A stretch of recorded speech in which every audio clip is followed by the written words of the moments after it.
नहीं देखा था किसी ने बचपन उसका, पाँचपति होते हुए भी जिसे मिल ना पाई सुरक्षा, जीवन भर तरसी एक बूंद प्रेम को। इन विशेषताओं को पढ़कर कोई भी कल्पना कर सकता है कि हम महाभारत की सबसे चर्चित पात्र द्रौपदी की बात कर रहे हैं। द्रौपदी के बारे में कहा जाता है कि उनका जन्म प्राकृतिक रूप से नहीं बल्कि राजा द्रुपद ने एक यज्ञ करके द्रौपदी और अपने पुत्र धृष्टद्युम्न को प्राप्त किया था। द्रुपद ने कई वर्षों तक अपनी पुत्री द्रौपदी को स्वीकार नहीं किया था।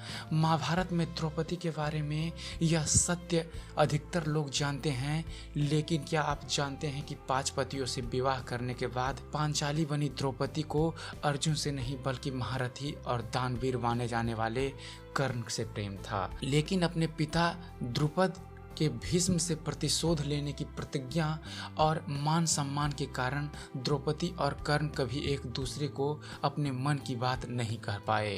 तो चलिए अपने इस वीडियो में आपको बतलाते हैं द्रौपदी और दानवीर कर्ण की प्रेम की कहानी। दोस्तों, पांचाल देश के राजा द्रुपद की पुत्री होने के कारण द्रौपदी से जुड़ी हुई कई विशेष बातें कई राज्यों में फैली हुई थी। उनकी सुंदरता, बुद्धि और विवेक को देखकर कई राजा द्रौपदी पर मोहित थे। लेकिन महारथी कर्ण को द्रौपदी का निडर स्वभाव बहुत पसंद था। द्रौपदी अपने सखियों के साथ भ्रमण करने के लिए आया करती थी।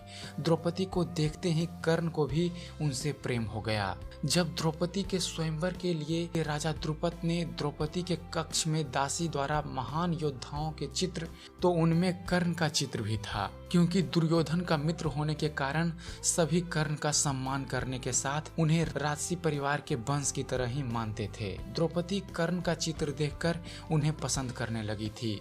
जब स्वयंवर का दिन आया तो द्रौपदी की दृष्टि सभी राजाओं और पांडवों में से कर्ण को ढूंढ रही थी। द्रौपदी को उनके पिता राजा द्रुपद ने भीष्म से प्रतिशोध लेने की प्रतिज्ञा के बारे में बहुत पहले ही बता दिया था। साथ ही द्रौपदी ये भी जान चुकी थी कि कर्ण एक सूद पुत्र है और अगर उसका विवाह कर्ण से होता है तो वो जीवन भर एक दास की पत्नी के रूप में पहचानी जाएगी।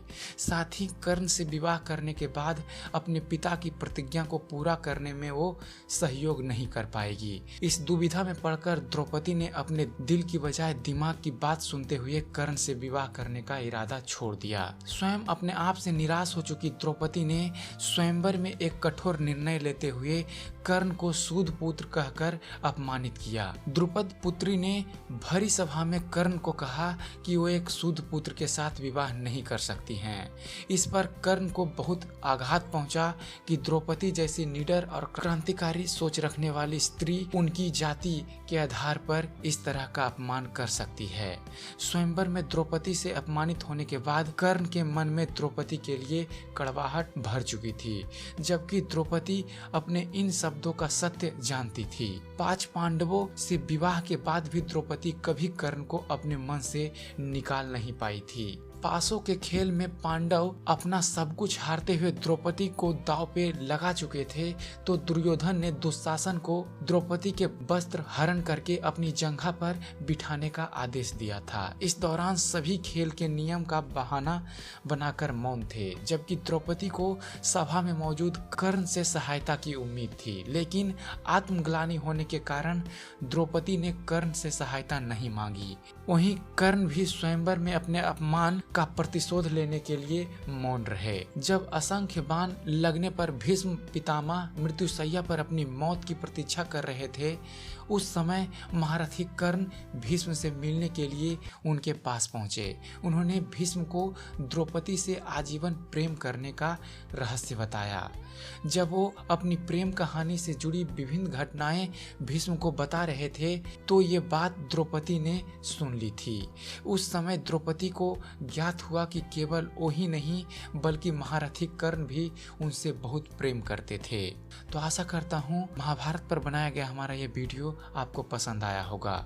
अगर जो आपको हमारा वीडियो पसंद आता है और आप ऐसे ही आध्यात्मिक जगत से जुड़े हुए वीडियो देखते रहना चाहते हैं, तो हमारे चैनल को सब्सक्राइब करना ना भूलें। हमारे चैनल को सब्सक्राइब कीजिए और देखते रहिए, जानते रहिए। धन्यवाद।